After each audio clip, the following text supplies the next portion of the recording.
का topic description में लिख दिया है मैंने। कोरोना काल है, आप लोग जानते ही हैं, और काफ़ी कॉन्स्पिरेसी थियरिस्ट्स हैं भारत में और पूरी दुनिया में, और ये हमेशा से रहे हैं ये लोग। इनकी भी करीब 100 साल की हिस्ट्री है कि इनका दिमाग कॉन्स्पिरेसी की तरफ चलता है, और कभी कभी शायद वो सही भी होते हैं। तो आज इसी के बारे में बात करेंगे। एक ही टॉपिक है, आई थिंक पूरी दुनिया का भी सबसे बड़ा टॉपिक है। हम लोग सी के बारे में बात कर रहे हैं, C-19 के बारे में। मैं नाम नहीं लूँगा, ना मैंने डिस्क्रिप्शन में लिखा है। अगर मैंने लिख दिया उसके बारे में लाइव डिस्कशन किया तो फेसबुक उसको डिलीट कर देगा, क्योंकि फेसबुक और यूट्यूब दोनों की पॉलिसी है कि सी के बारे में डिस्कशन सिर्फ और सिर्फ WHO या इंडियन मेडिकल काउंसिल कर सकती है। माने कंट्री के जो मेडिकल काउंसिल, जो ऑर्गेनाइजेशन है, बॉडी है, वो और WHO। उसके अलावा अगर किसी ने डिस्कशन भी किया तो इन प्लेटफॉर्म्स को मंजूर नहीं है, क्योंकि अगर उन डिस्कशंस में किसी ने सिर्फ for the sake of discussion उस पे कुछ क्वेश्चंस उठाए तो इनको प्रॉब्लम होती है। और क्योंकि फेसबुक और ये सोशल मीडिया प्लेटफॉर्म्स ये फ्री स्पीच अलाउ नहीं करते हैं unfortunately, and they are too scared, तो इस कारणवश मैं, आप लोग समझ ही गए होंगे, आज डिस्कशन हो रहा है सी के ऊपर, C-19 के ऊपर, जिसका मैं नाम नहीं ले रहा। और मैं चाहता हूँ कि एक हेल्दी डिस्कशन हो, क्योंकि दोनों साइड हैं लोग। एक तरफ वो लोग हैं WHO और पूरी सरकार और पूरी दुनिया की 215 देशों की सरकारें, और जो कि अपने आंकड़ों से बता रहे हैं कि ये जो C-19 है ये जानलेवा है, पैंडेमिक है, हाईली डेंजरस है, और पूरी दुनिया इसके प्रकोप में है। और दूसरी तरफ पिछले 100 साल से, जैसे मैंने कहा, कॉन्स्पिरेसी थियरिस्ट्स होते हैं हर जगह, हर सोसाइटी में, इंडिया में भी भरे हुए हैं, बाहर भी हैं, जो कि इसको चैलेंज करते हैं और कहते हैं कि C-19 कुछ नहीं है, ये एक स्कैम है। Before I begin this discussion, मैं कहना चाहता हूं कि मैं, अनुपम त्रिपाठी, मैं क्वालिफाइड नहीं हूं इस सब्जेक्ट में इस तरफ राय लेने की या इस तरफ राय लेने की। मैं मात्र यहाँ पे एक प्लेटफॉर्म दे रहा हूँ डिस्कशन करने का। अपनी बात रखूँगा, आपकी बात सुनूंगा, कॉन्स्पिरेसी थियरिस्ट की बात बताऊँगा, और WHO और डॉक्टर्स की बात बताऊँगा, और फैक्ट्स और फिगर्स बताऊँगा। And hopefully we can reach a conclusion और अ ओपन एंडेड कंक्लूजन, क्योंकि 1 घंटे के डिस्कशन में इतनी बड़ी चीज़ का फ्रैंकली कोई कंक्लूजन निकल नहीं सकता है। बट एक डिस्कशन मैं यहाँ करने आया हूँ, because I think a discussion is due. A discussion. I am neither on this side, neither on that side. I am not qualified actually to be on either side. I am not a doctor. I am not an MBBS. I am not an MD. I am not a scientist. I am not a medical researcher. So I am not qualified to be either on this side or on that side. Okay? But I am just opening this up so that एक discussion हो। तो शुरू करते हैं। And I am hoping, मैंने इसी कारण से ना वो वर्ड मेंशन किया है पोस्ट में, और ना मैं उसका नाम लेने वाला हूँ। We are merely calling it C-19। आज हम C-19 पे डिस्कशन करेंगे, क्या वो सही है, या जो कॉन्स्पिरेसी थियरिस्ट्स कह रहे हैं world over and in India, क्या वो स्कैम है। और मैंने फिर बता दिया, मेरी ओपिनियन ना इधर है ना उधर है, but by the end of this discussion, by the end of this live, आप लोग रियलाइज करेंगे कि मेरी ओपिनियन किस तरफ ज़्यादा बेंट है, वो मैं ज़रूर जाहिर करूँगा। तो चलिए शुरू करते हैं। पहले कुछ कमेंट्स ले लेता हूँ। आप लोग जो भी मुझसे, जिसकी इसके बारे में स्ट्रॉन्ग व्यूज़ हो, कमेंट्स हो, वो इनवाइट भेज सकता है, जैसे मैंने पोस्ट में ऊपर लिखा है, और मुझसे लाइव जुड़ सकता है वीडियो पे। और अदरवाइज कमेंट्स के थ्रू मैं आपके कमेंट्स लेते रहूँगा। तो आश्वी भाई को मैंने बता दिया, अंजू जी जुड़ी हैं, वेरी गुड, थैंक यू। ये क्या है ग्लास पर अश्वी भाई? वो मैं ट्राई कर रहा था भाई, मैं ढूंढ रहा था एक्चुअली। MKD मोहब्बत के दंगे परिवार का हमारा एक स्क्रीन होता है, लेकिन अब फेसबुक ने सारे स्क्रीन बदल दिए हैं, मुझे MKD का स्क्रीन मिला नहीं। और अब तरह तरह के स्क्रीन्स आ गए हैं, वो नचनिया टाइप, डांस वाले, कुत्ते वाले, बिल्ली वाले, तो मैंने कोई यूज़ नहीं किया। आदि is watching, high Aditya, good that you could join brother. Khalid भाई जुड़ गए हैं, शब्बीर भाई जुड़ गए हैं, शब्बीर भाई नमस्कार। कल्याण जुड़ गए हैं, कल्याण भाई नमस्कार, वेलकम सर। खालिद भाई कह रहे हैं वेलकम खालिद भाई। शब्बीर भाई कह रहे हैं हाय सर, हाय शब्बीर भाई, आई सैल्यूट यू खालिद भाई। अरे खालिद भाई don't salute me, just join and give your brotherly love and let's exchange brotherly love, right. नमस्कार आपको, तो नमस्कार सभी भाइयों को। न्यू वर्ल्ड ऑर्डर का, लॉ का, चलिए अब स्टार्ट करते हैं। C-19 फेक है, अमेरिकन चाल है, खालिद भाई कह रहे हैं। ओके खालिद भाई, that's very interesting, that's an interesting point of view. यही बहुत कॉन्स्पिरेसी थियरिस्ट भी कर रहे हैं, बात करेंगे इसके बारे में। अगर आपके स्ट्रॉन्ग व्यूज़ हैं, इसको आप बैकअप कर सकते हैं, जो आप बोल रहे हैं किस बेसिस पे, तो आप मेरे से लाइव भी जुड़ सकते हैं वीडियो पे। यू लेट मी नो, अगर जुड़ना चाहेंगे एक बार कमेंट में कहिए कि मैं जुड़ना चाहता हूँ, देन हम लोग आपको जोड़ने का नेक्स्ट स्टेप लेंगे, ठीक है। राहुल भाई कह रहे हैं sir what's your prediction of Bihar election. Rahul भाई आज टॉपिक C-19 पे है, but my prediction is that RJD with INC and Mahagathbandhan are going to win, they will get a majority, an easy majority, and JDU and BJP will lose.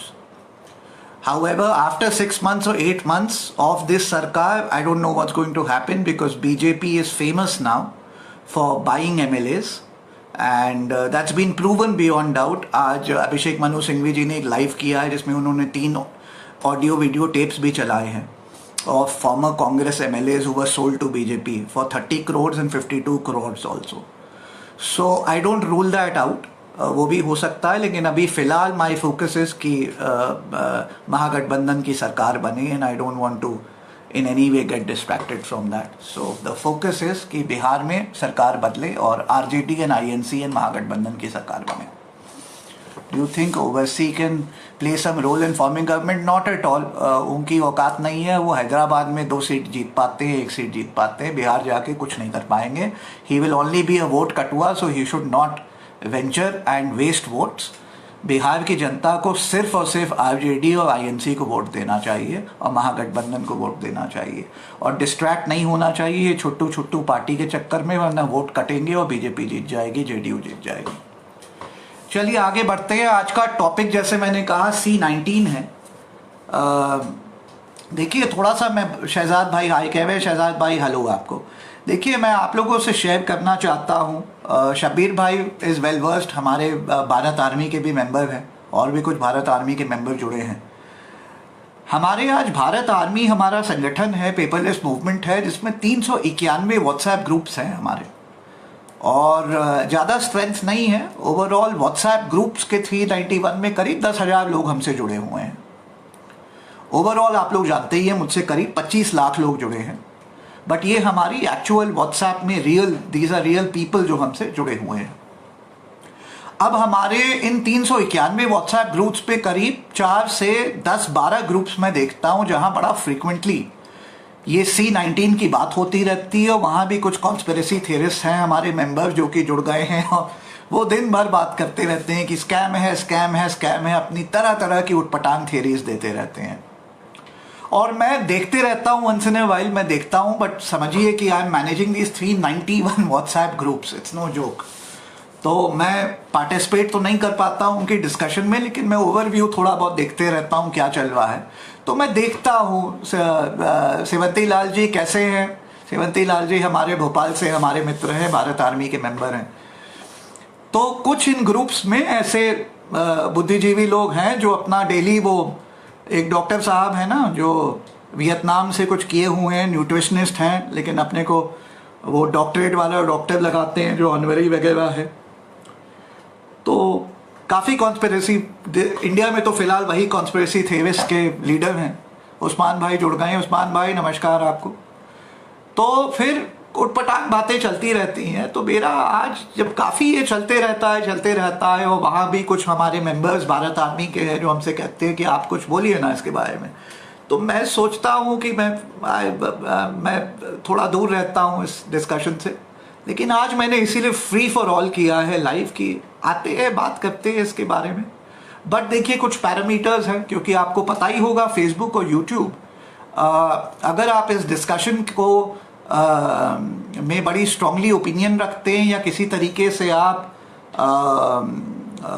Conspiracy theorist की बात ही आगे रखते हैं और कहते हैं स्कैम स्कैम स्कैम, तो ये लाइव डिस्कशन हो नहीं पाएगा। फेसबुक इसको उड़ा देगा, यूट्यूब भी इसको उड़ा देगा।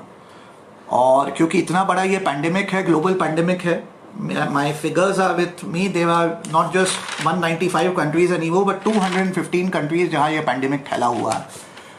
तो इस कारण से we have to be a little careful, that's why I am not calling, मैं इसका नाम नहीं ले रहा हूँ, वी आर कॉलिंग इट मेली C19 एंड इसके बारे में डिस्कशन कर रहे हैं। तो चलिए आगे बढ़ते हैं। जो जुड़ना चाहेगा मुझे बता दीजिएगा, क्योंकि मैंने इसीलिए फ्री फॉर ऑल रखा क्योंकि मेरे ग्रुप्स पे कुछ लोग हैं बुद्धिजीवी लोग जो इसके बारे में बात करते रहते हैं, और वो एक दो डॉक्टर लोग हैं जो इंडिया के लीडर्स हैं इस कॉन्स्पिरेसी थ्योरिस्ट में, जो कुछ भी उटपटांग आजकल बोल रहे हैं भारत भर, और उसी को फॉलो करते करते ये लोग उनकी 4 वीडियो देख के कुछ भी बोलते रहते हैं। और मैंने फिर बता दिया कि मैं ना इधर बैठा हूँ ना इधर बैठा हूँ, मैं बीच में बैठा हूँ। उसका कारण ये है, मेरा नाम अनुपम त्रिपाठी है, मैं एक वकील हूँ, एक सामाजिक एक्टिविस्ट हूँ, एक लॉ प्रोफेसर हूँ, एक सोशल मीडिया इन्फ्लुएंसर हूँ। ना मैं डॉक्टर हूँ, MBBS हूँ, ना मैं MD हूँ, ना मैं साइंटिस्ट हूँ, ना मैं कोई लैब का रिसर्चर हूँ। हाँ, तो basically I am not qualified, I am not an authority on this subject, ठीक है, दैट्स वन। सेकेंड, अगर मैं क्वालिफाई भी कर जाता इसके बारे में बात करने का as an authority, in that case I have to do at least a year to 2 years minimum of research to be qualified to be an authority to speak on this subject and be at a level where I can actually contest claims of either side, and if needed go to the Supreme Court and file a PIL in the matter. But that will require 2 years of thorough and deep research. अभी इस pandemic ही को सिर्फ जो है 10 महीने हुए हैं, lockdown को सिर्फ 6 महीने हुए हैं। So the truth is that as a responsible citizen, as an experienced activist who's handled matters from animal rights to environment to human rights causes, to social causes, to political democratic causes, I am not qualified to speak with authority and say that WHO is right and they are the last word, or to say that these conspiracy theorists in India, 1 or 2 of these doctors or some who are not doctors but nutritionists, who are making these claims कि अरे सब scam है, सब गड़बड़ है, बुद्धू बनाए जा रहा है, आपसे गुलामी कराई जा रही है, and say that they are right. The truth is, right now my opinion is that to say that WHO is 100% right is also a false statement. WHO cannot be 100% right at this moment, and to say that these conspiracy theorists are right will be 100% wrong, because it's too early to say anything, like I said, right? What I can talk about are the facts. What I can put forward are my points of views. What I can put forward are whatever little research work that I have done. I can talk about the Spanish flu, I can talk about my experiences. And then let this be an open debate, which it is. And those of you who want to contest or talk or put your views very strongly or feel very strongly on the subject, come on live on the video and talk to me. Okay? So let's begin. देखिए, पहली बात तो आज भारत में 2000, आज मान लीजिए अक्टूबर 2020 में, आज के फिगर्स हैं हमारे 25 मार्च से 15 अक्टूबर तक के फिगर्स हैं, 75 लाख केसेस कोरोना के हो चुके हैं भारत में। ये सच्चाई है। 1,15,000 लोगों की मौत हो चुकी है भारत में C19 से। ये सच्चाई है। ये हैं फैक्ट्स। वर्ल्ड में 215 countries, I think 217 he countries हैं, 215 कंट्रीज में C19 फैल चुका है। 4 करोड़ केसेस C19 के हो चुके हैं पूरी दुनिया में, और 11 लाख डेथ्स मार्च 25 से अक्टूबर 15 के बीच में हो चुकी हैं। ये है फैक्ट, ये अनडिस्प्यूटेबल पार्ट है। इसको ना आप डिस्प्यूट कर सकते हैं ना आप डिस्प्यूट कर सकते हैं। ये स्टैटिस्टिक्स है, ये फैक्ट्स, मैं वो आपके सामने रख रहा हूं। यूएसए में 2,20,000 डेथ्स ऑलरेडी हो चुकी हैं। ब्राजील में 1.5 लाख डेथ्स C19 से हो चुकी हैं, और भारत में जैसे मैंने बताया 1,15,000 डेथ्स हो चुकी हैं। ये हैं फैक्ट्स। ये फैक्ट्स जो कॉन्स्पिरेसी थियरिस्ट हैं उनके सामने भी रखना चाहता हूं, और जो बाकी जो फेंसिटर्स हैं एज वेल एज जो WHO के साइड के हैं उनके सामने भी रखना चाहता हूं। ये फैक्ट्स हैं, इस पे ना आप डिस्प्यूट कर सकते हैं ना मैं डिस्प्यूट कर सकता हूं। These are the facts.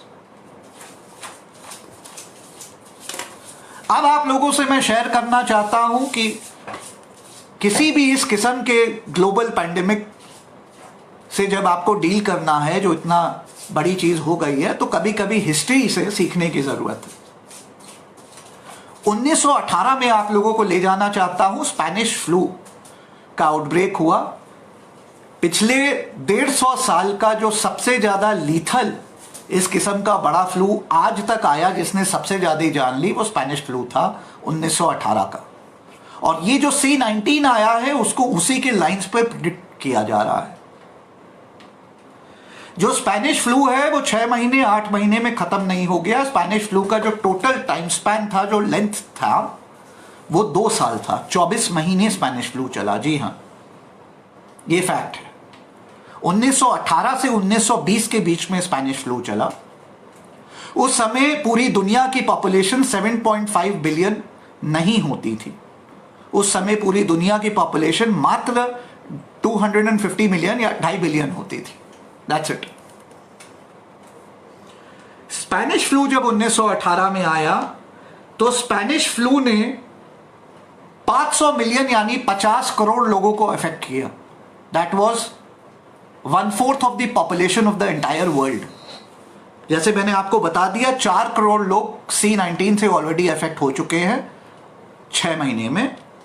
Spanish flu 2 साल चला और स्पेनिश फ्लू में 50 करोड़ लोग अफेक्ट हुए, और स्पेनिश फ्लू में डेथ रेट 10% था। 5 करोड़ लोगों की जान ली स्पेनिश फ्लू ने 2 साल में। ये फैक्ट्स हैं, ये अनडिस्प्यूटेबल है। स्पेनिश फ्लू 50 करोड़ लोगों को अफेक्ट किया और 5 करोड़ लोगों की जान गई स्पेनिश फ्लू में। 2 साल चला। 10% डेथ रेट था स्पेनिश फ्लू का। C19 का पिछले 6 महीने का जो परसेंटेज, जो डेथ रेट है, वो भी काफी हाई है, 2.5% हाई है। माने 4 करोड़ टोटल केसेस हैं वर्ल्ड ओवर, वो 11 लाख लोगों की डेथ हो चुकी है पूरी दुनिया में। मतलब आपका 2.6% आपका डेथ रेट आता है, विच इज स्टिल मतलब डरने की बात है। 100 लोगों में 2.5 लोग मरते हैं। 2.5 people do die on every 100। Spanish flu का जो फर्स्ट जो वेव थी उसमें कम लोग मरे, जो सेकेंड वेव आई उसमें ज्यादा लोग मरे। 2 साल तक चला। डेथ रेट 10% था, यहां डेथ रेट 2.5% एवरेज चल रहा है। इंडिया का डेथ रेट देखा जाए तो 75 लाख में 1.15 लाख लोग मरे हैं, 2% का डेथ रेट है। World average is 2.5%। ओके, लेकिन इंडिया में लोग कहते हैं कि देखिए थोड़े फिगर्स भी इधर उधर जा रहे हैं। कोई कहीं मर गया, कह दिया गया टीबी से मर गया, जो पहुंचा ही नहीं अस्पताल गांव वगैरह में। तो आप 19-20 कर सकते हैं, बट कहने का मतलब वर्ल्ड एवरेज 2.5% है डेथ रेट का, इंडिया में 2% है C19 का। ठीक है, ये जो मैंने आपके सामने सारे फिगर्स रखे, मैं इसी से ओपन करना चाहता हूं आज की इनिंग्स, क्योंकि ये फैक्ट्स है जो मैं आपके सामने रख रहा हूं। और फिर रिपीट कर रहा हूं, मेरी ओपिनियन कंक्लूसिव ओपिनियन ना इधर है ना उधर, तो मैं रिस्पॉन्सिबली एक्ट नहीं करूंगा। मैं एक 4 साल के बच्चे की तरह या एक ग्रोन अप बेवकूफ की तरह एक्ट करूंगा, जैसे बहुत लोग कर रहे हैं पूरे भारत में और पूरी दुनिया में। क्योंकि सच ये है कि स्पेनिश फ्लू जो 2 साल चला, उसके आगे जाके सालों तक जो एक्सपर्ट्स भी थे, मेडिकल एक्सपर्ट्स एंड साइंटिस्ट्स, उनको भी सालों लग गए उसको समझने में, उससे सीखने में, उसको डेफिनेटिवली उसके बारे में एक ओपिनियन रखने में। तो आज ये C-19 जो इतना बड़ा पेंडेमिक है, जिसको मात्र अभी 10 महीने हुए हैं पूरी दुनिया में आए हुए, और भारत में आए हुए 8 महीने हुए हैं, 7 महीने हुए हैं, और पूरी दुनिया में स्टार्ट हुआ 10 महीने पहले, बट पूरी जब वेव आई और लॉकडाउन वगैरह शुरू हुए उसको हुए सिर्फ 7 महीने हुए हैं। To pass a conclusive opinion, even if you are an expert, would be blatantly wrong, immature, premature, stupid. I say if even I were the head of WHO or the head of Indian Medical Council Research or American Medical Council or whatever in the world, to pass an opinion definitively and conclusively and say this is it and everything else is false and hoax is absolute BS, is what my opinion is. And I'm not even that. I am no expert. I'm not even an MBBS. I'm not even a doctor, an MD. I'm not a scientist. So I don't even qualify to pass an opinion. And then for conspiracy theorists, जो India में हैं, भरे हुए हैं 4, 5, 10, 20, 50, 500, and world over हैं, to pass a definitive opinion कि ये तो स्कैम है, ये तो गुलामी करवा रहे हैं, ये तो बुद्धू बना रहे हैं, is highly premature, is highly immature, is highly irresponsible, is highly stupid, and that's what I think. And here are now possibilities and facts and ideas and points that you must not lose sight of, that I want to present before you. I shall begin with analogies because they always help. Bharat में नवंबर 2016 को आदरणीय माननीय honourable Modi ji ने demonetisation किया। Demonetisation, whether it was successful और it was an utter failure, अगर कोई नवंबर 2016 को कहने लगता गड़बड़ गड़बड़ गड़बड़ गड़बड़, जनवरी 2017 को कहता गड़बड़ गड़बड़ गड़बड़ गड़बड़, मार्च 2017 को कहता फेलियर फेलियर फेलियर फेलियर, तो मैं despite being Modi ji's biggest critic, despite being Bhajpa's biggest critic, मैं उन लोगों को कहता shut up, you don't know what you are talking. आप सबसे बड़े अगर इकोनॉमिस्ट भी होते और आप डिमोनेटाइजेशन के 2 महीने या 4 महीने के अंदर भी कह देते कि ये फेलियर है और गड़बड़ है, तो मैं कहता कि आप इकोनॉमिस्ट शायद मेरे से बड़े हैं, लेकिन आप महामूर्ख हैं अगर आप ऐसी डेफिनेटिव कंक्लूसिव ओपिनियन ले रहे हैं कि ये फेलियर रहा 4 महीने के अंदर, 6 महीने के अंदर। And the reasons are this,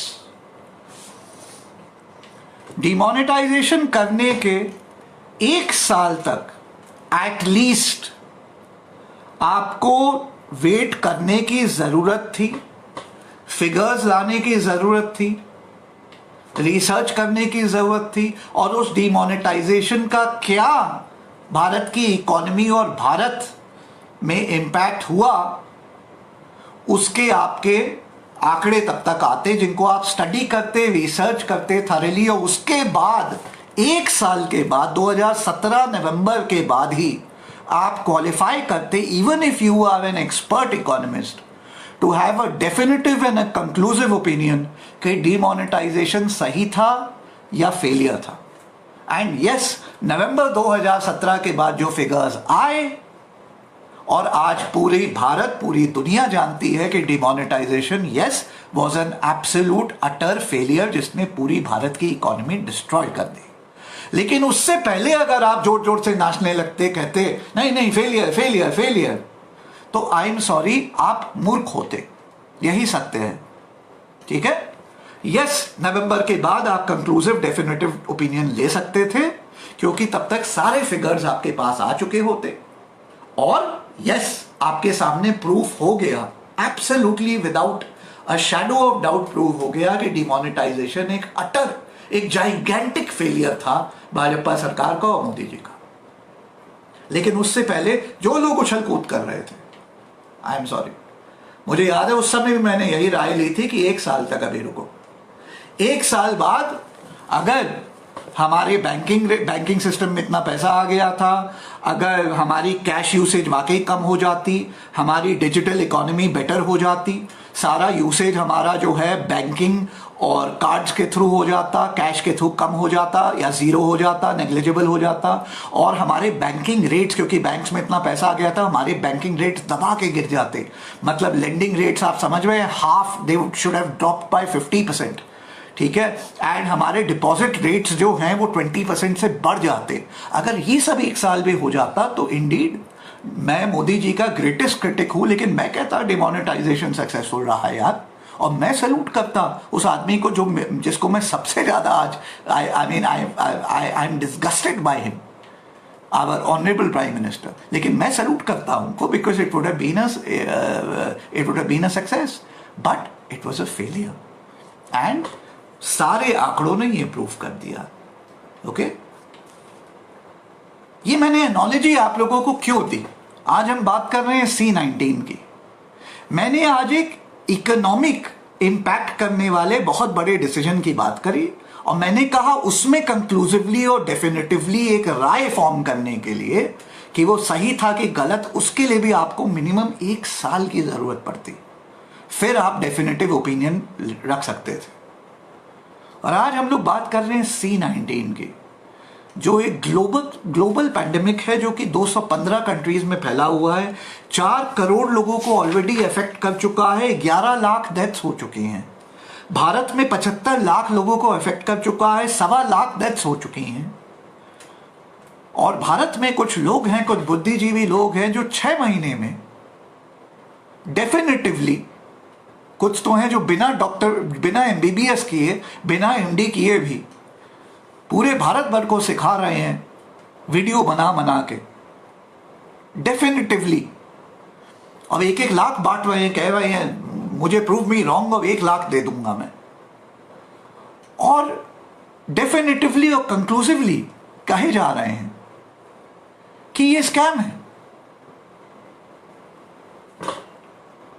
If this is not immaturity, foolishness, stupidity, and heights of irresponsibility in a country of 137 crore people, where you're not just talking of economy, you're talking about lives of people, their health, and literally a topic of life and death of people, where if you act irresponsibly and because of you, somebody else acts irresponsibly, his life can be endangered and he can die tomorrow and his family can die.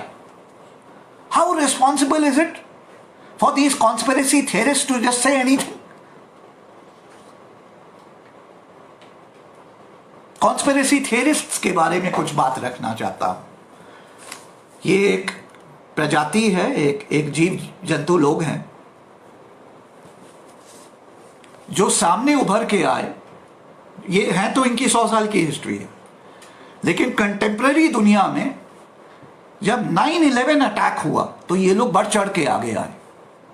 और जो conspiracy theorist हैं दुनिया भर के, वो आज भी 9/11 attack को, जिसको 20 साल होने वाले हैं, उसको आज भी कहते हैं अमेरिका की इनसाइड जॉब थी। अमेरिका ने बिल्डिंग्स उड़वाई ताकि इराक का, अफगानिस्तान का तेल लूट सके। आज तक कहते हैं अमेरिका ने खुद के 3,000 लोगों को मार दिया कि 2 कंट्रीज को डिस्ट्रॉय करके, इन्वेड करके उनका तेल लूट ले।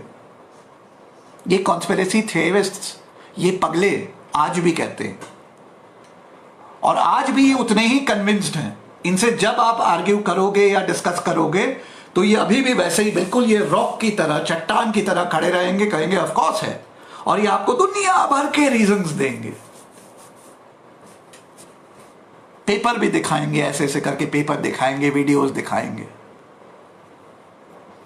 ऐसे ही कॉन्स्पिरेसी थियरिस्ट हैं जो 26/11 भारत में हुआ। कुछ कॉन्स्पिरेसी थियरिस्ट भारत में हैं, बुद्धिजीवी लोग, वो आज भी कंप्लीटली कन्विंस्ड हैं कि 26/11 अरे पाकिस्तानी इनसाइड जॉब थी, इनसाइड जॉब थी।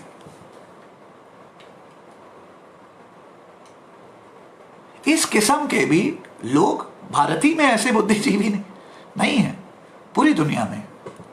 इसीलिए इनको कॉन्स्पिरेसी थियरिस्ट्स कहा जाता है। ये लोग हैं, और ये इतने ज्यादा कन्विंस्ड हैं, ये लोग कन्विंस्ड हैं, ये लोग अपनी बात फर्मली रखते हैं। अनफॉर्चुनेटली ये लोग दूसरे की बात सुनते कम हैं, और अपनी फर्मनेस में ये स्टबर्न भी हो गए हैं और एरोगेंट भी हो गए हैं। तो अब इनको बस एक ही चीज सुनाई पड़ती है, समझ में आती है, और ये उस पर डटे रहते हैं। 9/11 वाले अमेरिका में आज भी डटे हुए हैं, कहते हैं इनसाइड जॉब थी। 26/11 इंडिया वाले आज भी डटे हुए हैं, कहते हैं इनसाइड जॉब थी।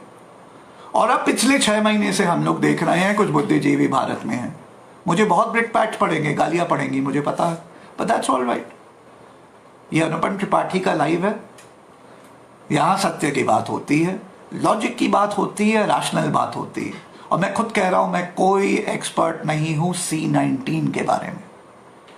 लॉ की बात होगी तो वहां डेफिनेटिवली अपनी बात रखूंगा, मैं एक्सपर्ट हूं। एक्टिविज्म की बात होगी, मेरे फील्ड्स में एक्टिविज्म की, तो मैं डेफिनेटिवली बात रखूंगा, मैं एक्सपर्ट हूं। मैं C-19 का कोई एक्सपर्ट नहीं हूं, मैं डॉक्टर नहीं हूं, मैं MD नहीं हूं, मैं साइंटिस्ट नहीं हूं, right. And to qualify as an expert also, अगर मैं इस पे बात करूं एज एन एक्टिविस्ट एक्सपर्ट, तो मुझे मिनिमम 1 साल से 2 साल चाहिए इस पे काम करने का, जब मैं एज एन एक्सपर्ट इसके बारे में बात कर सकता हूं और एक वाटर टाइट केस बना के, PIL बना के सुप्रीम कोर्ट जा सकता हूं। आता हूं अपनी सेकेंड एनोलॉजी पे, ताकि आप लोगों को, देखिए हर चीज में ध्यान रखिएगा लाइफ में, अगर पर्सपेक्टिव हो तो आप हर चीज को बारीकी से समझ पाएंगे। अगर पर्सपेक्टिव नहीं है तो ऊपर ही वो चीज जो आपको सही सत्य दिख रही होगी वही एक शैम निकलेगा, समझ में, मिराज निकलेगा। मिराज आप लोग समझते हैं ना, पानी दिखा दिखा दिखा, पहुंचे पानी गायब, राइट। इसलिए पर्सपेक्टिव हमेशा याद रखिए। एक चीज होता है फैक्ट्स, एक चीज होता है ओपिनियन, एक चीज होता है रिसर्च, और सबसे जरूरी पर्सपेक्टिव और टाइम। इन सब चीजों को साथ लेके चलना पड़ता है, ठीक है। कोई चीज डेफिनेटिवली यहां 100% सही नहीं है, कोई चीज डेफिनेटिवली यहां 100% सही नहीं है, अनलेस उनमें ये सारी चीजें आए, रिसर्च भी आए, टाइम भी आए, पर्सपेक्टिव भी आए, और फिर एक्सपर्टीज किसके थ्रू आ रही है, कौन बात कर रहा है, क्या उसका बैकग्राउंड है, सबको साथ लेके चलना पड़ेगा। व्हाट्सएप ग्रुप पे आप बुद्धिजीवी बन गए, आपने बोला ये है वो है, मास्क ना पहनूं, ऐसे ही घूमो, ये तो स्कैम है, आप तो निकल लिए व्हाट्सएप में बकवास अपनी बोल के, 4 लोग आपकी सुन के खुश हो गए, कल मास्क बिना उतारे घूमने लगे, परसों कोविड हो गया, तरसों मर गए, तो उनके परिवार को कौन जवाब देगा? आप जवाब देंगे? हाँ, आप जवाब देंगे? कौन जवाब देगा? मैं एक एनोलॉजी अब देना चाहता हूं भाइयों। मेरी 50 PILs हैं सुप्रीम कोर्ट में, दिल्ली हाई कोर्ट में, पिछली 8 साल में फाइल की हुई। आपको पता है मैं सामाजिक कार्यकर्ता हूं, एक्टिविस्ट हूं। एक टाइगर को बचाने के लिए, एक नहीं, भारत के पूरे पैन इंडिया टाइगर्स को बचाने के लिए जब मैंने PIL पे काम करना शुरू किया, ठीक है, पैन इंडिया टाइगर्स को बचाने की मैंने मुहिम की शुरुआत करी, PIL पे काम करना मैंने शुरू किया। स्टडी करना शुरू किया, रिसर्च करना शुरू किया, ताकि मैं एक पोजीशन में हूं कि मैं सुप्रीम कोर्ट जा सकूं, एक PIL डाल सकूं और भारत के सभी टाइगर्स को बचा सकूं। बताना चाहता हूं, आज भारत की जो लीडिंग PIL है टाइगर्स के मैटर में सुप्रीम कोर्ट में, वो अनुपम त्रिपाठी की है और मेरे साथ मेरे मित्र सहयोगी हैं दिलीप भाई, उनकी है।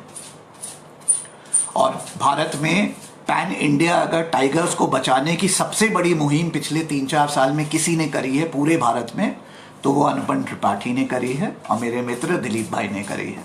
दिलीप भाई बैंगलोर से हैं, ठीक है।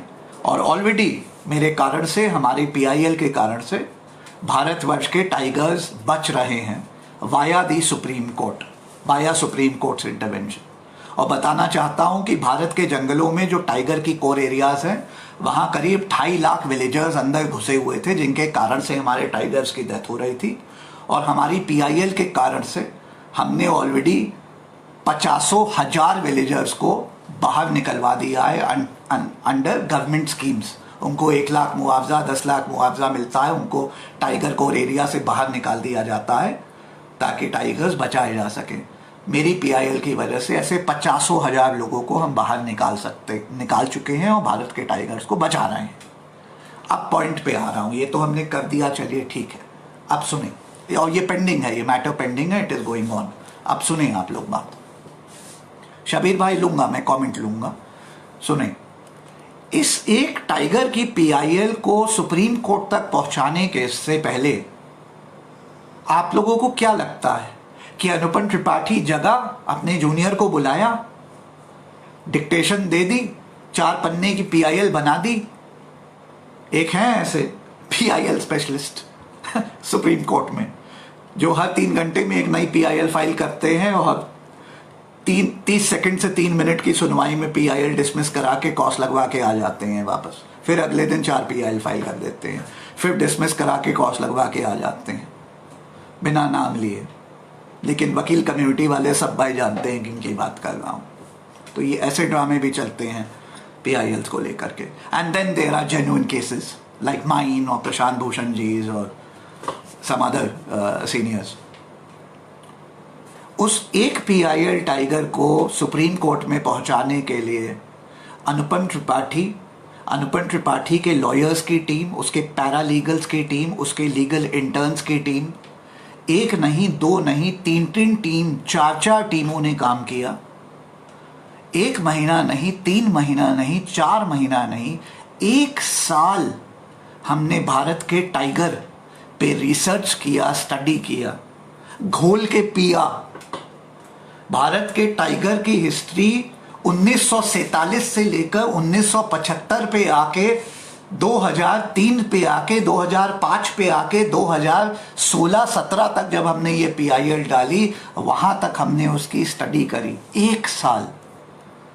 इस पे कम से कम 50 मेरे साथ, मेरे कलीग्स, मेरे वर्कर्स, मेरे टीमों के डिफरेंट लोगों ने, जिनका लॉ का बैकग्राउंड है, एक्टिविज्म का बैकग्राउंड है, उन्होंने काम किया इस पे। 1 नहीं, मुझे याद है 4 मेरी टीम्स ने इस पे काम किया।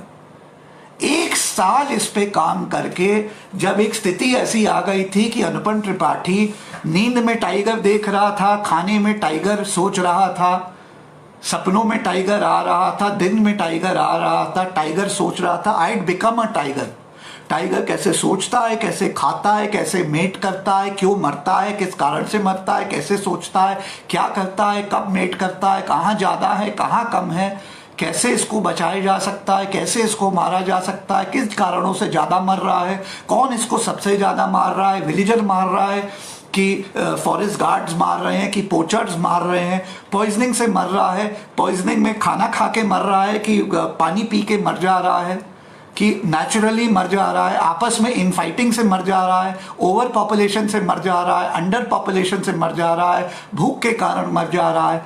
मैं वो स्थिति पे पहुंच गया था कि मुझे सवेरे शाम हर समय बस टाइगर ही दिखता था, खाना खाते समय टाइगर दिखता था, मैं खोए रहता था। I become the tiger. उस लेवल का हम काम करते हैं, साल भर उसमें अपने को झोंक देते हैं। उसके बाद उसके बाद हम उस पोजीशन में पहुंचते हैं जब मैं मानता हूं कि अब फिट है, ये केस वाटर टाइट है, टाइगर इज इन ट्रबल। वो सबको पता था, हमको भी उसके 1 साल पहले पता था, लेकिन what sort of trouble and with what authority can I today, am I ready and fit to argue before the Honorable Supreme Court, none other than the bench of the Honorable Chief Justice of India, authoritatively, and put it out there that our tiger is in trouble and the Supreme Court of India needs to intervene, otherwise nothing in the world can save the tiger of India. उसके लिए 1 साल की मेहनत लगती है हमें, tiger में 1 साल हमने, और पीआईएल से हमारी 3 महीने 4 महीने लगते हैं मेहनत एवरेज, तब हमारी जाके पीआईएल फाइल होती है और मैं पीआईएल एडमिट कराता हूँ, नोटिस इशू कराता हूँ, जीतता हूँ। इतनी मेहनत लगती है। कमिंग बैक टू C-19, अगर भारत के टाइगर पे अथॉरिटेटिवली क्लेम करना सुप्रीम कोर्ट के सामने कि मैं हूं अथॉरिटी, और दुनिया और भारत के सभी लोगों ने जिन्होंने सालों साल इस पे काम किया है, उन सबकी रिसर्च स्टडी करके सबको कंपाइल करके उस पे एक अपने को 1 साल उस पे झोंकना, ताकि आप अथॉरिटेटिवली कल सुप्रीम कोर्ट के सामने रख सके कि ये है इश्यूज, उसके लिए हमें 1 साल लगते हैं। अब मुझे बताइए, आज का टॉपिक है C-19 का। C-19 टाइगर के बारे में नहीं है। C-19 मात्र 2500-3000 टाइगर्स को अफेक्ट नहीं करती है। C-19 भारत की 137 करोड़ ह्यूमन पॉपुलेशन को अफेक्ट करती है और पूरी दुनिया की 7.5 बिलियन लोगों की पॉपुलेशन को अफेक्ट करती है। अब मुझे आप बताइए, 6 महीने 7 महीने मात्र हुए हैं C-19 को आए हुए, दुनिया में 10 महीने हुए आए हुए, और लॉकडाउन वगैरह बढ़िया तरीके से आए हुए पूरी दुनिया में 7 महीने हुए। आप 7 महीने के अंदर आप अगर अथॉरिटी भी हो, WHO, या आप कॉन्स्पिरेसी थियरिस्ट हो, आप होते कौन हैं डेफिनेटिवली और कंक्लूसिवली ओपिनियन फॉर्म करने वाले कि ये C-19 है, ये ऐसे होता है, इसको ऐसे ठीक किया जा सकता है, यही सही है और यही गलत है। या दूसरी तरफ C-19 तो स्कैम है, आपको गुलामी करने के लिए बनाया गया है, इंडिया नहीं दुनिया का स्कैम है, आपका पोपट काटे जा रहा है, आप मास्क वास्क उतार दीजिए और घूमना शुरू कर दीजिए, मैं 1 लाख दूंगा अगर मुझे प्रूव रॉन्ग करोगे। इस किस्म की आइदर वेज डेफिनेटिव और कंक्लूसिव ओपिनियन फॉर्म करना विल बी मेयर फूलिशनेस।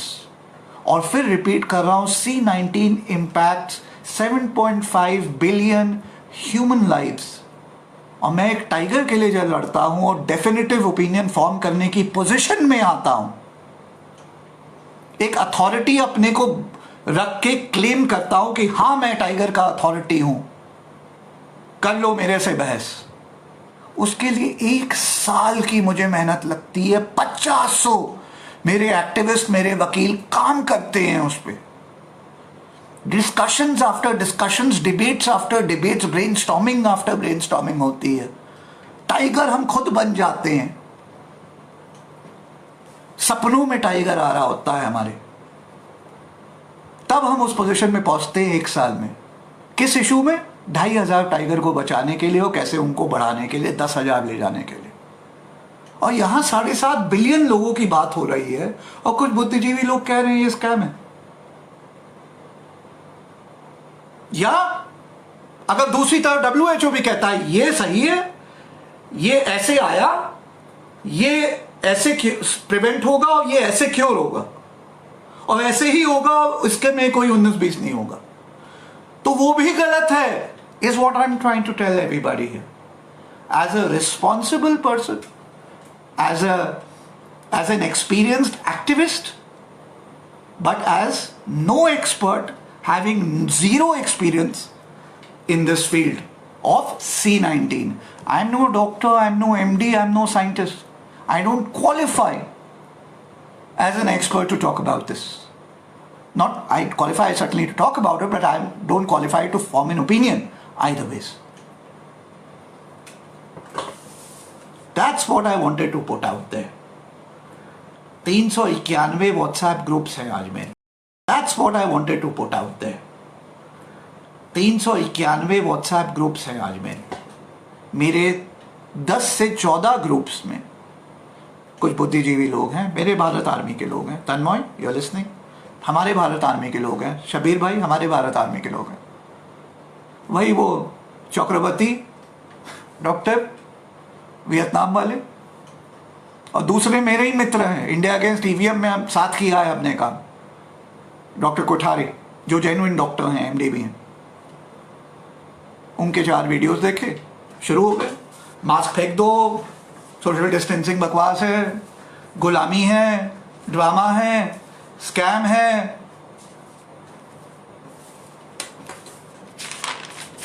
कुछ पॉइंट्स रखना चाहता हूं अब.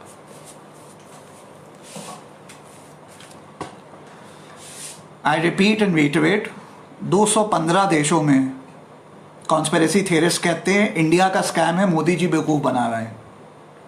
मैं मोदी जी का सबसे बड़ा क्रिटिक हूं. मेरा जवाब आपसे ये है, 215 कंट्रीज में हैं, मोदी जी इंडिया को चलाते हैं. 214 कंट्रीज का क्या? जवाब दो. नेक्स्ट, स्पेनिश फ्लू से सीख लो. राहुल भाई बात करेंगे. स्पेनिश फ्लू से सीख लो. 1918 में आया, 1920 में ख़त्म हुआ. 50 करोड़ लोग अफेक्ट हुए, 5 करोड़ लोग मर गए, 10% डेथ रेट था. उससे सीख के थोड़ा सा समझदारी से ऑपरेट करो और थोड़ी सी अकल वाली बात करो.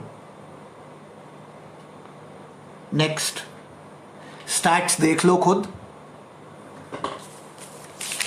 75 लाख लोग अफेक्टेड हुए भारत में, 1.25 लाख लोगों की डेथ हो चुकी है. पूरी दुनिया में 4 करोड़ लोग अफेक्ट हुए, 11 लाख लोगों की डेथ हो चुकी है. ये सिर्फ 6 महीने के फिगर्स हैं. ओके, नेक्स्ट, मैं अनुपम त्रिपाठी हूं. मेरी उम्र है 39 years. What do you call it? 29 नहीं, 39. I am 39.5 years old. I'll be turning 40 soon. Okay, that's my age. Now, in the last 40 years of my life, अगर 10 years शुरू के गायब कर लें क्योंकि बच्चे होते हैं, 10 साल के बाद तो सब कुछ विविडली याद रहता है ना. याद रहता है कि नहीं याद रहता है? तो 30 साल मान लीजिए. मेरी 30 साल की जिंदगी में आज तक ऐसा मौका नहीं हुआ. मैं ये सवाल आप सब लोगों से पूछता हूं, खास करके वो कॉन्स्पिरेसी थियरिस्ट से, और जो इन कॉन्स्पिरेसी थियरिस्ट से इन्फ्लुएंस हो रहे हैं और बेवकूफ़ी की बातें कर रहे हैं. आप अपनी 30 साल की जिंदगी के 6 महीने का कभी भी पीरियड निकाल लीजिए. पिछले 30 साल की जिंदगी में 6 महीने का पीरियड निकालिए और गिन के मुझे बताइए उन 6 महीने में people you new, 1, people you new, सुनिएगा ध्यान से, people you new. Second, people you knew of. You didn't know them, but you knew of them. उसमें सेलिब्रिटी वगैरह भी आ सकते हैं, सेलिब्रिटीज. इस किस्म के लोगों को अगर आप कंबाइन कर दीजिए तो मुझे बताइए आपकी पिछले 30 साल की जिंदगी में 6 महीने का कोई पीरियड बता दीजिए जो ऐसा गया जिसमें आप गिन के 50 से ऊपर लोग गिनवा सकते हैं जो कि people you knew of and celebrities में, जिनकी 6 महीने के मात्र पीरियड में 50+ लोगों की डेथ हो गई. ये मेरे साथ हुआ है और आप में से 90% लोग अगर गिनना शुरू करें तो गिनवा देंगे. अब मुझे बताइए ऐसा कब हुआ पिछले 30 साल में? कभी भी आपके साथ, कभी भी आपके साथ. मैक्सिमम इस फिगर को अगर आप देखें कभी भी, एनी गिवन टाइम, 2019, 2018, 2015, 2010, 2005, 2095, 90, 85, आप चले जाइए 30 साल पीछे, 35 साल पीछे.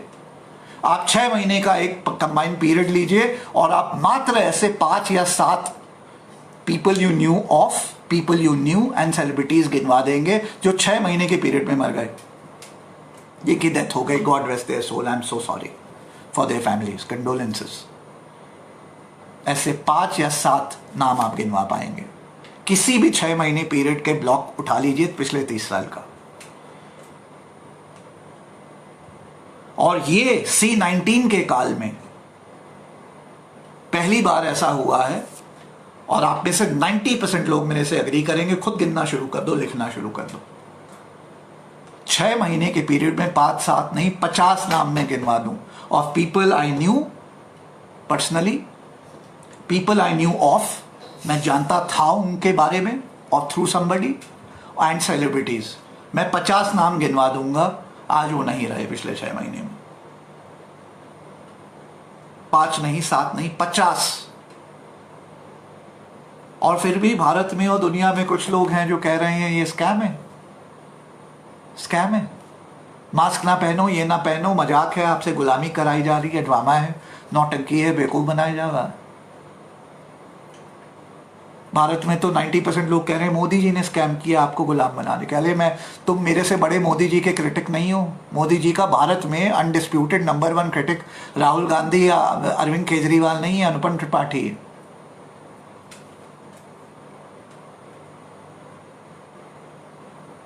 आप सब लोग एक पेन लीजिए, एक पेपर लीजिए और अपने 6 महीने से अपनी मेमोरी रिफ्रेश करके लिखना शुरू कर दीजिए नाम।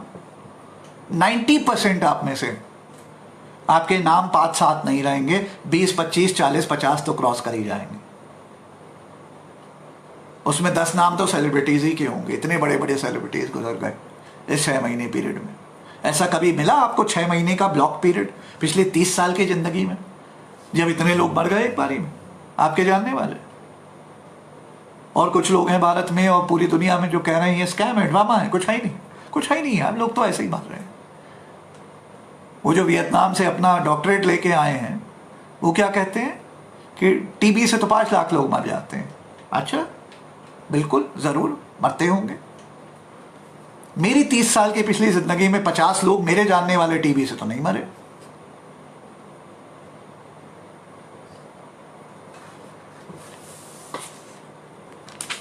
इसके बारे में भी सोचना चाहिए। आगे बढ़ता हूं। Spanish flu lasted for 2 long years. C19 को अभी मात्र 10 महीने हुए हैं वर्ल्ड में ओरिजिनेट किए हुए, और मात्र 7 महीने हुए हैं ग्लोबल लॉकडाउन हुए। स्पेनिश फ्लू 2 साल लास्ट किया था, उसकी सेकेंड वेव में और लोगों की डेथ हुई थी, और आप फिर भी इसको हल्के में लेना चाहते हैं। और फाइनली ये कहना चाहता हूं कि when you are dealing with lives of people, जहां लाइफ एंड डेथ इशू है, वहां पे आप मुझे बताइए, एक तरफ है WHO और डॉक्टर कम्युनिटी और scientist community world over and in India, और दूसरी तरफ है कॉन्स्पिरेसी थियरिस्ट जो 9/11 को कहते हैं इनसाइड जॉब है, 26/11 को कहते हैं इनसाइड जॉब है, C19 को कहते हैं स्कैम है।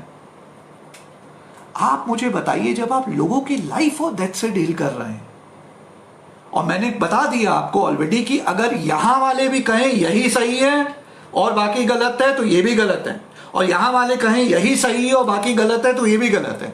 लेकिन मैं ये कह रहा हूं कि 6 महीने में,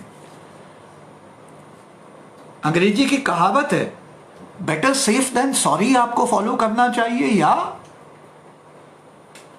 मास्क उतार के स्कैम है, स्कैम है, स्कैम है, हमको तो कुछ हो ही नहीं सकता, बेवकूफ बनाया जा रहा है, गुलामी कराई जा रही है, मोदी जी बुद्धू बना रहे। मैं तो डंके की चोट पे कहता हूं मोदी जी का सबसे बड़ा क्रिटिक हूं। मोदी जी पूरे देश को बना रहे हैं वाकई, लेकिन मैं 1 सेकंड के लिए नहीं कह रहा हूं, ना सजेस्ट करूंगा, क्योंकि मैं एक रिस्पॉन्सिबल सिटीजन हूं पूरी वर्ल्ड का और भारत का, जो मैं कहूं कि मोदी जी आपको C19 को लेकर बना रहे हैं। ना मैंने कहा है ना मैं कहूंगा, और मैं मोदी जी का सबसे बड़ा क्रिटिक हूं, क्योंकि वो कहना फुलिशनेस ही नहीं, इररिस्पॉन्सिबल होगा, और मेरी सबसे बड़ी ड्यूटी रिस्पॉन्सिबल होने की है।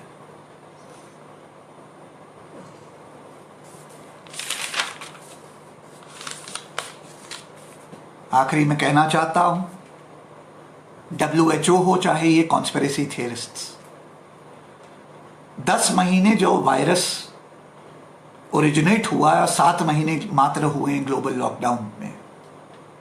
आज चाहे WHO हो चाहे कॉन्स्पिरेसी थियरिस्ट, दोनों सिर्फ और सिर्फ तीर चला रहे हैं। वो तीर किसकी टारगेट पे सही जाके लगेगा वो आपको अगले 3 महीने भी नहीं, कम से कम उसके लिए आपको 1 साल और वेट करना पड़ेगा डेफिनेटिवली समझने में और कंक्लूसिवली बोलने में कि इसकी तीर सही थी कि उसकी तीर सही थी। बाय दैट टाइम आपके पास सारे फिगर्स होंगे, सब कुछ होगा, सारा एनालिसिस आप कर सकते होंगे, आपके पास इनफ डेटा होगा। 1918 स्पेनिश फ्लू से सीखिए, 2 साल चला और डेकेड्स लग गए उस पर एक डेफिनेटिव ओपिनियन बनाने के लिए, साइंटिफिक कम्युनिटी, मेडिकल कम्युनिटी के लिए। और आप जो पेंडेमिक अभी चल रहा है, लाइव है, उसके बारे में आज ही आप डेफिनेटिवली वियतनाम से एमडी करके आके बोलने को तैयार हैं, 1 लाख ले लो अगर मुझे रॉन्ग प्रूफ किया, मास्क उतार दो, सब झूठ है, स्कैम है, गुलामी कराई जा रही है। If that is not foolishness and heights of irresponsibility, then what is? और आप, मैंने आपका नाम लिया, आप बेहतरीन न्यूट्रिशनिस्ट हैं, मैं सल्यूट करता हूं आपको। आप ऑल्टरनेटिव मेडिकल साइंसेस के माहिर हैं, आप न्यूट्रिशनिस्ट हैं, न्यूट्रिशन के एक्सपर्ट हैं, और वाकई आपका काम बहुत अच्छा है। मैंने भी कुछ स्टडी किया, आपका काम बहुत अच्छा है। और हां, आप लोगों के लिए बेहतरीन काम करते हैं न्यूट्रिशन के फील्ड में, माने डायबिटीज वालों के लिए आप कमाल के, आप मसीहा हैं। मैं दिया आपको, सल्यूट किया आपको।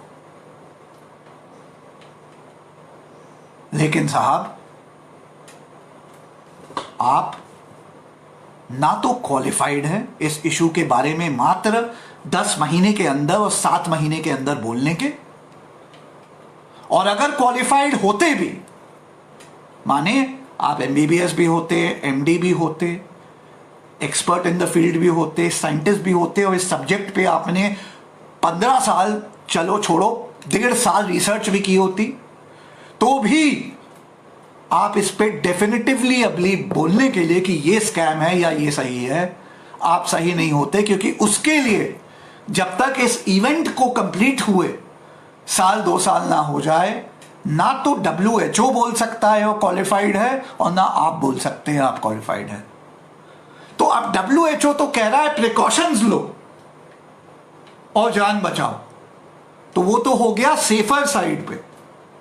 लेकिन आपका बोलना, मास्क उतार दो, ये स्कैम है, ये गुलामी है, कुछ नहीं है, डराया जा रहा है, तो साहब आप सॉरी की तरफ जाते हो, सेफ साइड नहीं, सॉरी की तरफ जाते हो। And you are dealing with people's lives. If that's not heights of irresponsibility, then what is? Tell me sir.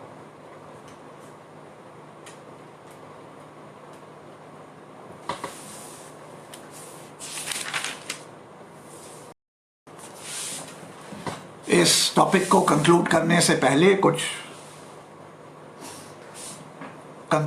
पहले बस 5 मिनट अब कुछ लाइटर वेन में, अब मैं लाइटर वेन में, क्योंकि काफ़ी सीरियस हो गई बात मेरी, लाइटर वेन में अब कुछ पॉजिटिव्स रखना चाहूँगा। क्योंकि देखिए, मैं आशावादी इंसान हूँ, मैं कुछ पॉजिटिव्स रखना चाहता हूँ C-19 के, जो पूरी दुनिया में कोई रख नहीं सकेगा, क्योंकि इतनी ये खतरनाक बेकार चीज़ आ गई पूरी दुनिया में, जिसने बर्बाद कर दिया है पूरी दुनिया को, भारत को। हमारे पास मोदी जी तो थे ही पूरे भारत को बर्बाद करने के लिए, ऊपर से ये चीज़ भी आ गई। यही कहना चाहता हूँ C-19 के बारे में। मोदी जी अकेले अच्छा भला काम कर रहे थे भारत बर्बाद करने का, ये भी आ गई। कुछ पॉजिटिव्स हैं, क्योंकि एंड करना चाहूँगा कुछ पॉजिटिव्स पे। C-19 का जब कंप्लीट लॉकडाउन हुआ, भाइयों, मैं शेयर करना चाहता हूं कि मैंने भारत के रोड्स एंड हाईवेज पे एक PIL डाली थी सुप्रीम कोर्ट में, जिसमें करीब 4 से 6 महीना मैंने रिसर्च करा था, काम किया था।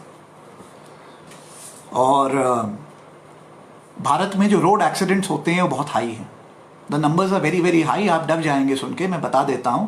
भारत में सालाना करीब 3.5 लाख लोगों की डेथ होती है सिर्फ रोड एक्सीडेंट्स के कारण से। जी, तो 3.5 लाख लोग अगर सालाना मरते हैं, तो 12 महीने से अगर आप डिवाइड कर दीजिए, तो आप ही बताइए करीब कितने लोग मर गए। 10,000 लोग 30,000 लोग मर गए महीने के, राइट? मरे कि नहीं मरे? 30,000 लोग मर गए रोड एक्सीडेंट से। मैं आपसे शेयर करना चाहता हूँ कुछ पॉजिटिव C-19 के बारे में। जब इंडिया में कंप्लीट लॉकडाउन हुआ था ना, 3 महीने 4 महीने पीरियड कंप्लीट लॉकडाउन, हाँ, तो मैं आपको बताना चाहता हूँ कि C-19 में अभी तक 1.25 लाख लोगों की डेथ हुई है, जो बहुत अनफॉर्चुनेट है। God rest their soul. 6 महीने में C-19 के कारण। लेकिन जो लॉकडाउन कंप्लीट लॉकडाउन हुआ था 4 महीने का, उस कंप्लीट लॉकडाउन में लिटरली 4 महीने के पीरियड में 1 लाख लाइव्स भारत में सिर्फ रोड एक्सीडेंट्स के कारण से बची है, क्योंकि वो रोड्स एम्प्टी थी, रोड एक्सीडेंट्स ही नहीं हुए। आपको पता है एवरेज भारत में 30,000 लोग मरते हैं रोड एक्सीडेंट्स में हर महीने। 4 महीने का जो कंप्लीट लॉकडाउन हुआ था उसमें रोड एक्सीडेंट्स 30,000 से गिर के 3,000 पे आ गए थे। पता है आपको? 27,000 लोग हर महीने बच रहे थे जो रोड पे कल मर जाते हैं दुर्घटना में। तो 1 लाख लोगों की तो सिर्फ जान बच गई उस 4 महीने में रोड एक्सीडेंट से। दिस इज अ पॉजिटिव, क्योंकि मैं अंत करना चाहता हूँ विद अ पॉजिटिव। मैं आशावादी इंसान हूँ, मैं हर चीज़ में एक पॉजिटिव देखता हूँ। तो ये C-19 का आपको कोई और बताएगा नहीं इस बारे में, मैं खुले में रखना चाहता हूँ। अगर बात पसंद आए तो शेयर कर दीजिएगा। C-19 के कारण से 4 महीने में 1 लाख लोगों की जान बची है फ्रॉम एक्सीडेंट्स। सोचिएगा इसके बारे में। This is a fact. Next positive of C-19 की बात करना चाहता हूँ। भाइयों, मैंने नमामि गंगे और दिल्ली की यमुना पे सालों काम किया है, सालों काम किया है। दोनों में मेरे PIL हैं, ठीक है? दोनों में मेरे PIL हैं। नमामि गंगे में मैं बताना चाहता हूं कि 20,000 करोड़ भाजपा सरकार ने लगाए साफ करने के लिए और साफ नहीं कर पाई, कचरा। और यमुना में अब तक 6,500 करोड़ अलग अलग सरकारों ने लगाए हैं और उसको नाला गटर बना के रखा, नहीं कर पाए। टोटल कितना गया? 26,000 करोड़ गया। अब सुनिए, लॉकडाउन आया, कंप्लीट लॉकडाउन आया ना, वो 4 महीने भारत में, जो यमुना 20 साल नहीं साफ कर पाई अलग अलग सरकारें, और जो गंगा जी 20 साल नहीं साफ कर पाई अलग अलग सरकारें, वो 4 महीने में नेचर ने साफ कर दिया उनको। आपने लॉकडाउन कर दिया, सारा पोल्यूशन फ्री हो गया। और 4 महीने में जो 26,000 करोड़ नहीं कर पाए, वो 4 महीने के लॉकडाउन ने कर दिया। प्रकृति ने खुद कर दिया। प्रकृति ने कहा यार तुम लोगों की ना फिल्टर और पैसे की नहीं हमें जरूरत है, हम खुद को रिवाइव कर लेंगे, हम खुद को ठीक कर लेंगे। तुम मनुष्य ना बस हमसे थोड़ा सा दूर हो जाओ यार। तुम वायरस की तरह फैल गए हो, तुम लोग 4 महीने अपनी दुकान बंद करके घर बैठ जाओ। गंगा माँ ने कहा मैं खुद को साफ कर लूंगी, यमुना माँ ने कहा मैं खुद को साफ कर लूंगी। और जो 26 करोड़ रुपए भारत सरकार के नहीं कर पाए, वो ये सच है कि 4 महीने में गंगा जी ने खुद को रिवाइव कर लिया। यमुना वी कुड, ऐसा क्लियर वाटर तो कभी भारत पूरी दुनिया ने नहीं देखा। ये हो गया। ये सेकंड पॉजिटिव है जो आप लोगों से शेयर करना चाहता हूँ। मैं यमुना गंगा के लिए 2-2.5 साल से लड़ रहा हूँ, पता है आपको, सुप्रीम कोर्ट में, नैनीताल हाई कोर्ट में, दिल्ली हाई कोर्ट में। 4 महीने में मात्र गंगा ने खुद को साफ कर लिया, यमुना जी ने खुद को साफ कर लिया। रेहान भाई जय हिंद, जय भारत भाई, जय हिंद, जय भारत सभी भाइयों को। ये मेरा सेकंड पॉजिटिव है C-19 के। अगर C-19 नहीं होता तो लॉकडाउन नहीं होता, लॉकडाउन नहीं होता तो यमुना गंगा जी ऐसे ही चलती रहती। इस पे मैंने सालों का रिसर्च किया है कि कैसे सफाई हो सकती है। और देखिए मात्र 4 महीने में गंगा जी ने कहा अनुपम त्रिपाठी अपनी रिसर्च अपने जेब में रख, मैं खुद को साफ कर लूंगी, बस इन मनुष्यों को कहे दूर रहे मेरे से। यमुना माँ ने कहा, जो गटर बनी रहती थी, उन्होंने कहा अनुपम त्रिपाठी अपनी रिसर्च अपनी जेब में रख, भारत सरकार, दिल्ली सरकार तेरे पैसे नहीं चाहिए, मैं खुद को साफ कर लूंगी, बस मनुष्य को कह अपने घर में बैठे रहे, मेरे आसपास ना आए। 4 महीने में खुद को साफ कर लिया। मैं आता हूं थर्ड पॉजिटिव C-19 का। थर्ड पॉजिटिव सोचिएगा इसके बारे में। थर्ड पॉजिटिव है भाइयों, आपको पता है जो जेन्युइन फ्लू के केसेस और टीबी के केसेस होते हैं, उनमें 90% ड्रॉप आया है C-19 के कारण। पता है आपको जी? पिछले 7 महीने में जो रेगुलर फ्लू के केसेस होते हैं, फीवर के केसेस होते हैं, टीबी के केसेस होते हैं, उनमें 90% ड्रॉप आया है। जानते हैं क्यों? जानते हैं क्यों? बताता हूं। क्योंकि आप, मैं और पूरा भारत और पूरी दुनिया सडनली, बचपन में मम्मी सिखाती थी ना हाथ कैसे धोने हैं, सफाई से धो, एड्स आते थे दूरदर्शन पे कैसे कीटाणु मुक्त हो, हाथ को ऐसे साफ करना है, ऐसे साफ करना है, ऐसे साफ करना है ना। वो चीज आपको फिर से आप पे फोर्स की गई सीखने के लिए, आपके पास चॉइस नहीं थी, क्योंकि डर बड़ी चीजें सिखा देता है। आप डरे और आपने अपना हाथ बढ़िया से सीखना, साफ करना शुरू किया। आपने मास्क पहनना शुरू किया, आपने डिस्टेंस मेंटेन करना शुरू किया। किसी ने छींका और आप भागे 1 किलोमीटर दूर, किसी ने खांसी की और आप भागे 1.5 किलोमीटर दूर। आपको पता है ये नॉर्मल जो फ्लू का सीजन होता है, हर दूसरे आदमी को फ्लू हो जाता है। छींकाई, एक ने छींक मारी, बगली में छींकिया, कहा ओ सॉरी सॉरी, फिर छींकिया, कहा, आप ही उसको कह रहे हो वहीं बैठ के God bless you, God bless you. वो सारा वायरस आपके में आया, आप भी कल छींकेंगे, फिर आपकी बीवी छींकेगी, आपकी गर्लफ्रेंड छींकेगी, आपके बच्चे छींकेंगे, सब छींक छींक से सबको फ्लू होता था। फीवर में भी ऐसे ही होता था, एक को फीवर होता था, आप कहते थे ओ गॉड ब्लेस यू, लग तो नहीं रहा, उसी को छू रहे हो हाथ लगा के, लग तो नहीं रहा, हो सकता है थोड़ा सा हो, 100 हो, आप उसी को छू रहे हो, कल आप भी फीवर लेके आ गए। पूरा भारत, पूरी दुनिया में फीवर केसेस बढ़ जाते थे, फ्लू केसेस बढ़ जाते थे। इन सब में 90% ड्रॉप हो गया, क्योंकि आपने जब फिजिकल डिस्टेंसिंग कर दी, हाइजीन अपनी हाई कर ली, हाथ धोना शुरू कर दिया, किसी के छींक करने पे, खांसी करने पे 1-1 किलोमीटर दूर भागना शुरू कर दिए, तो कहां से फ्लू होगा, कहां से फीवर आएगा आपको? फ्लू, फीवर, ये सब कैसे होता है? ऐसे ही तो फैलता है। तो भारत में जो इतने फ्लू फीवर के केसेस होते थे, वो 6-8 महीने मिल के बराबर है। क्योंकि आज आपको फ्लू हो जाए आप डरेंगे, क्योंकि फ्लू हो गया तो कोरोना हो सकता है, उसके सिम्टम्स हो रहे हैं, तो आपको इतना डर लगता है, आप अपने को फ्लू होने नहीं देते, आप अपने को फीवर होने ही नहीं देते। ये भी एक भयंकर पॉजिटिव है, और कितनी जाने इसमें बची हैं, सोचिए उसके बारे में। नेक्स्ट पॉजिटिव, अपने को फीवर होने ही नहीं देते, ये भी एक भयंकर पॉजिटिव है, और कितनी जाने इसमें बची हैं, सोचिए उसके बारे में। नेक्स्ट पॉजिटिव की बात करना चाहता हूं, सिंपल हाइजीन और पर्सनल स्पेस की पॉजिटिव है। भारत में क्योंकि इतनी जनसंख्या है, आप अगर विदेश में जाएंगे, जो भाई लोग विदेश रहते हैं वो ये चीज़ वाउच करेंगे, बताएंगे, और मैं भी रहा भी हूँ, पढ़ा भी हूँ, बहुत एक्सपीरियंस है, और ट्रैवल भी करता हूँ पूरी दुनिया। आप लोगों को पता है विदेशों में पर्सनल स्पेस का कॉन्सेप्ट होता है। आप यूरोप में हो, अमेरिका में हो, कनाडा में हो, ऑस्ट्रेलिया में हो, हर कोई दूसरे से 1.5 फीट के डिस्टेंस पे रहता है। कोई अपने ऐसे नहीं घुस जाता है, चिपक जाता है, हाथ लगा लेता है, ऐसे ऐसे चिपकना, सिर्फ वहाँ एक हैंडशेक होता है, उसके अलावा हर कोई 1 फीट डिस्टेंस से बात करता है। ये बेसिक कर्टसीज होती हैं वहाँ पे। हमारे भारत में तो सब एक दूसरे पे चढ़े रहते हैं, चिपके ही रहते हैं, है ना। अब C-19 के कारण से, क्योंकि डर आ गया और डर लोगों को सिखा देता है, सडनली पिछले 6-8 महीने में आपने देखा होगा पर्सनल स्पेस, भले ही वो 3 फीट तो 3 मीटर तो सरकार ने कहा, लेकिन लोगों ने भी डर के कारण डिस्टेंस मेंटेन करना शुरू किया। तो आज लोग जब लाइन में भी लगते हैं तो प्रॉपरली लगते हैं, है ना। एक सिविलिटी आ गई भारत में, जो भारत को 70 साल नहीं सिखा पाई, वो इस C-19 ने सिखा दिया। पर्सनल स्पेस भी लोग डिस्टेंस मेंटेन करते हैं, भले ही डर के बारे कर रहे हैं, लेकिन वैसे भी करना चाहिए, इट्स कर्टसी। आप क्यों किसी की पर्सनल स्पेस में चिपके जा रहे हैं? भाई 1 फीट का तो डिस्टेंस रखिए, बेसिक तमीज की बात है। सारी दुनिया डेवलप्ड कंट्रीज में ये मेंटेन करती है, 1 फीट के डिस्टेंस में लोग बात करते हैं। आपकी पर्सनल स्पेस में ऐसे करके कोई नहीं घुस जाता। ऐसे करके अमेरिका में किसी के आप पास घुस जाएंगे, वो आपको घुसा मारेगा, क्योंकि वो फील करेगा कि आप वायलेट कर रहे हैं उसकी पर्सनल स्पेस। ये फैक्ट है, कल्चरली यही फैक्ट है वहां पे। No one appreciates you talk. आप कितने फ्रेंडली हो, आप 1 फीट के डिस्टेंस में बात करेंगे, अनलेस आप गर्लफ्रेंड बॉयफ्रेंड हो, हस्बैंड वाइफ।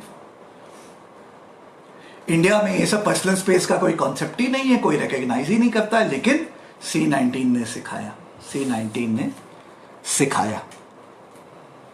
और फाइनल पॉजिटिव जिस पे मैं आ रहा हूं, जिस पे मैं अंत करूंगा आज का ये टॉपिक, जो एक बेहतरीन पॉजिटिव निकला है,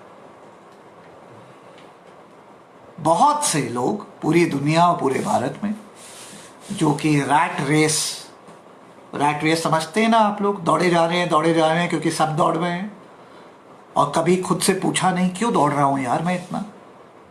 3 घर बना लिए, चौथा क्यों बनाने की जरूरत है? 4 गाड़ियां पोर्च में पार्क्ड है, 5वीं गाड़ी क्यों चाहिए? मर्सिडीज खरीद ली, एस क्लास क्यों चाहिए? BMW 5 सीरीज ले ली, 7 सीरीज क्यों चाहिए? 4 घर के बाद 5वां क्यों? 1 महल के बाद दूसरा क्यों? 2 फार्म हाउस के बाद तीसरा क्यों? ये जो रैट रेस आप दौड़े जा रहे हैं ना, और कभी पूछते ही नहीं है कि क्यों नहीं रुके, कब रुके, बस दौड़नी है। जिसका सबसे बड़ा लीडर है मुकेश अंबानी, उसने 100 बिलियन कमा लिए, आपके तो अभी 1 ही बिलियन हुए, आपको 2 कमाने हैं, फिर 2 के बाद 5 कमाने हैं, 7 कमा लिए तो 10 कमाने हैं, 12 कमा लिए तो 15 कमाने हैं। यही है ना, यही है ना। MLA बन गए तो MP बनना है, MP बन गए तो मिनिस्टर बनना है, मिनिस्टर बन गए तो बड़ा वाला पोर्टफोलियो लेना है, फाइनेंस का, होम मिनिस्ट्री का, लॉ का, है ना, है ना, है ना। प्रधानमंत्री कब बनोगे, है ना, है ना, यही है ना, है ना, चल रहा है ना, दिमाग में चल रहा है ना। इसको कहते हैं रैट रेस, इसका कोई अंत नहीं। इस C19 ने, बहुत दुखद है जिनकी जिनकी जो अब नहीं रहे, और मैं आज ये डिस्कशन कर रहा हूँ, मैं नहीं प्रिडिक्ट कर सकता मैं आने वाले 15 दिन, 1 महीने, 3 महीने, 4 महीने या 1.5 साल में रहूँगा कि नहीं रहूँगा। शायद मुझे हो जाए, शायद मेरी भी डेथ हो जाए, मैं भी ऊपर चले जाऊँ, मुझे नहीं पता, लेकिन आशावादी हूँ, प्रिकॉशंस ले रहा हूँ, समझदार हूँ, और ईश्वर से कामना करता हूँ कि हम 2 साल आगे भी, 5 साल आगे भी, 20 साल आगे भी इसी प्रकार बात कर रहे हो। लेकिन मैं ये कह रहा हूँ कि जो चले गए, या जिनको हो गया या जिनको हुआ और वो बच गए, और जो चले गए उनके फैमिली वाले, उनके क्लोज वाले जो रह गए,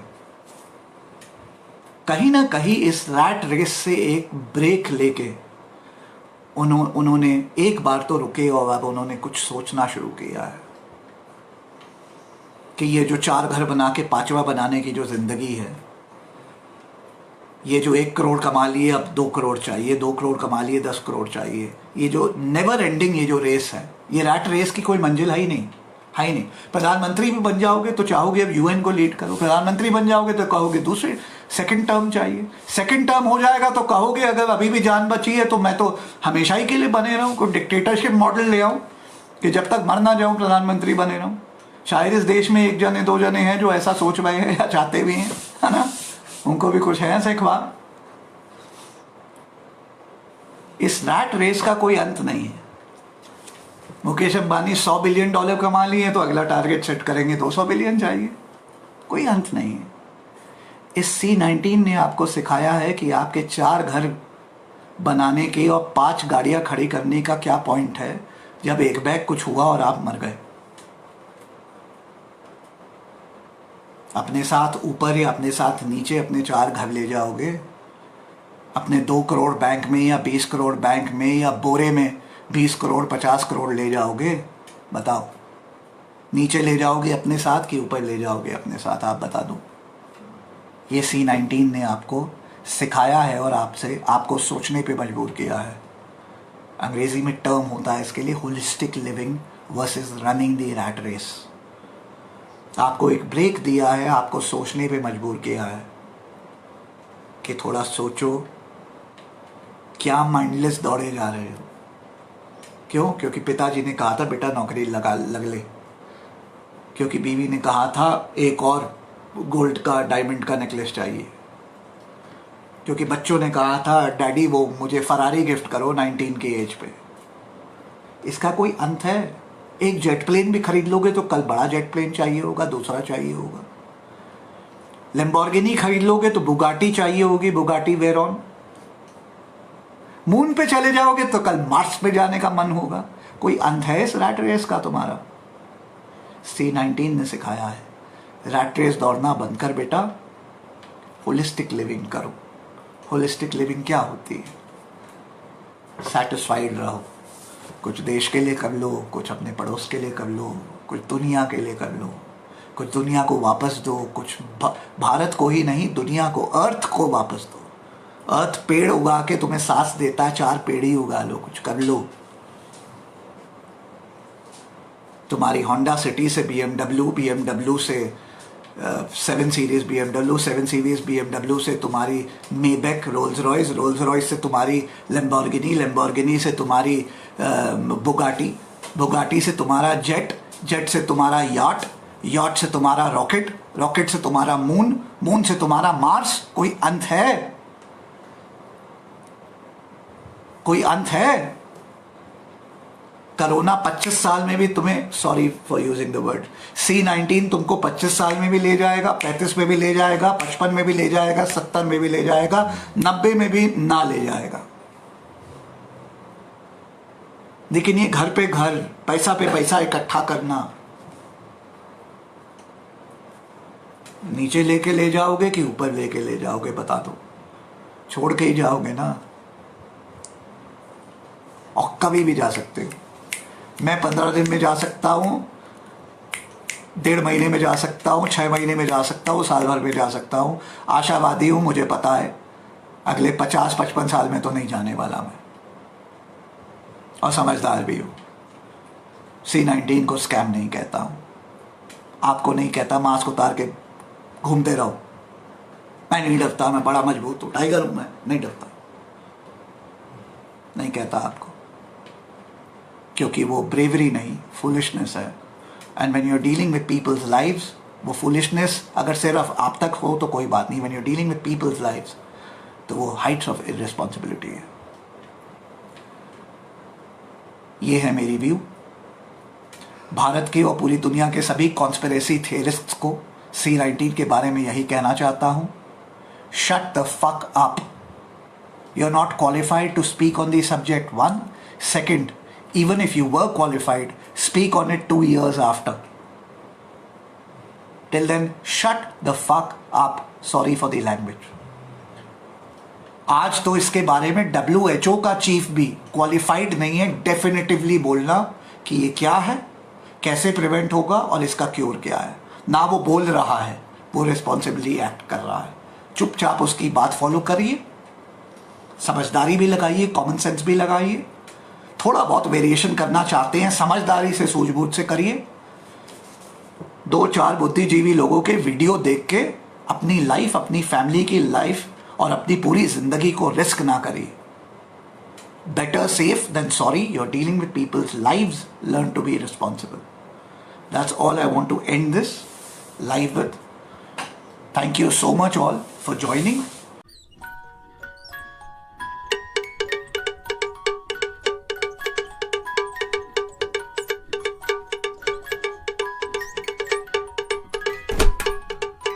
जोर से बोलो सब लोग।